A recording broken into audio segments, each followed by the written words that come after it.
So I think one thing we must understand is that the pursuit of profit and the pursuit of happiness do not need to be mutually exclusive.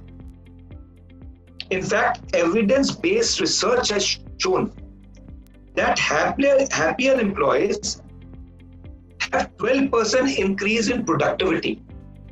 So fundamentally, if we are able to create a culture within the organization which enables people to be happy, it will certainly positively impact the productivity of people and also the productivity of the organization. Now, how do we do that? In fact, Mihlay Chick-sentme-hi has spent his entire life working on understanding what happiness is.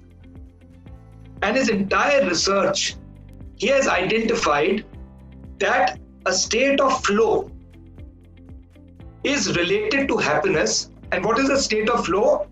When each one of us starts spending time with ourselves doing something that we truly enjoy, and we get completely engrossed in it without any distractions around us. That is a time when you suddenly realize that the time stops. And once you come out of that state of flow, you seem to have somehow found peace within you. Now, if we are able to structure these states of flow within our team members during our office time, we will ensure that the people are not only focused on doing the work what they enjoy and they are passionate about, but the quality of work that they produce by this distractionless period you give them is going to enable them to get more satisfaction and happiness, and that will enhance productivity.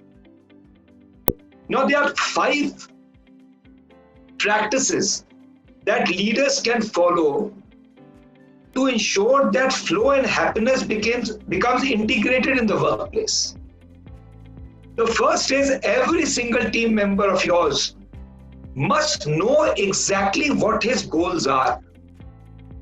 I can promise you this much: you go to your team member today and ask him one question: what is that one most important goal that you have to achieve today? And more often than not, that's my experience, people will not be very clear about it. So it is the manager's or leader's responsibility to lay down clear, measurable goals against each role that needs to be focused on a daily basis.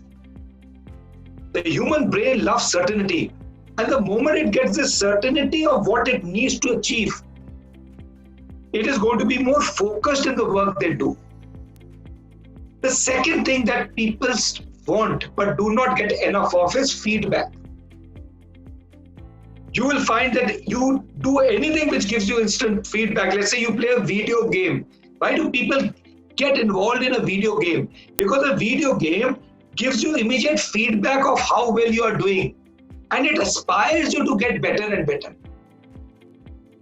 In organizational life, I have seen, and you would have also seen this, that normally we leave feedback as a yearly appraisal that we give after the end of the year.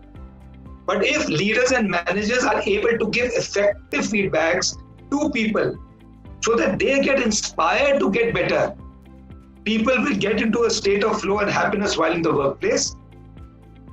The third area is really, really critical, and that is that whatever task you give a person, the task should be challenging and slightly beyond the skill of the person, but not too much beyond.